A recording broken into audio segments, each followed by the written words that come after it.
二手名牌零售商米蘭站話，受自由行帶動，本港零售業本港係未來2年都會持續暢旺，但由於本港嘅租金成本壓力大，未來幾年會轉戰內地市場。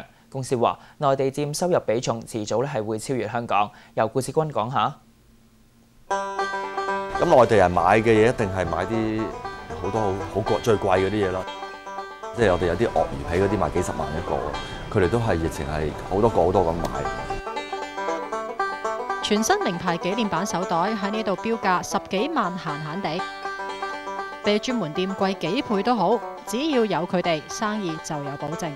內地客人嘅貨咧拎嚟回收啲嘢好新好靚，同埋好多啲新貨。可能佢哋內地人去外國買，即係去第度買消費嗰時 shopping 嗰時咧，會買得比較個量數多啲嘅。所以拎到翻到嚟，可能有啲未必啱用嘅，好多時咁佢哋就會攞嚟放咯。呢個情況好多好常見。嚟買嘅賣嘅都有。姚君達話：淨係自由行佔咗米蘭站香港生意額60%有多，但係經濟正值吹淡風，過分依賴風險係咪更高呢？沙士啊，08年啊，咁嗰時成個市道係好差，個信心冇晒。但係因為我哋係有回收市場，所以當時嘅嘢全部回收嘅價錢好平，一路跌晒價格。咁所以個生意一定係冇營業額都冇變過，一樣係即係冇下跌到，所以係非常之。我哋嗰個有啲着數，我哋呢個交易平台呢個模式。自由行首選，貴價袋睇落最賺錢，佔營業額比例亦最高。但係單睇毛利，一個幾十萬嘅袋，原來都及不上一個幾千蚊嘅二手貨。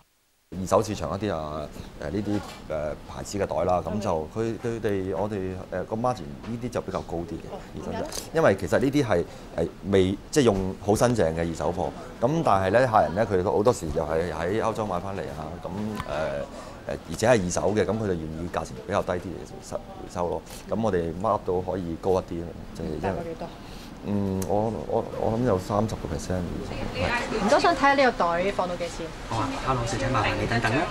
手袋回收按款式、年份、新舊程度計過之後，按指引每件最少抬高1成出售。但係上半年密密回收，令到庫存總額急增至過億港元。主席話，積壓超過90日嘅萬流貨會減價解決，而最近新設嘅網站亦有助去貨。歐美嘅市場個文化完全同亞洲唔同。所以我哋有時啲嘢喺香港賣唔到嘅嘢咧，如果喺 online 賣去美國啊，係好啱佢哋咯。最驚喜就係佢完全係賣啲香港完全唔興嘅嘢。01年本港第一間鋪到08年進軍內地，姚君達話：內地增長潛力令人驚喜，二手買賣唔經香港可以免關稅，再加上租金相宜係重點。香港例如一間鋪50萬嘅。咁你淨係都幾百萬啦，租按金上去。但係國內你喺例如我哋北京嗰啲係10萬蚊租啫嘛，係啊，其實都爭幾遠。你就算最貴上海啲位都係20萬蚊啦。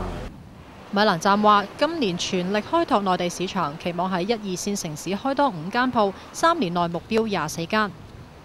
至於香港，今年都冇大搞作，最近為鋪頭續租，升幅介乎1至2成，估計相關成本佔開支唔會超越1成。有線電視記者顧志軍報導。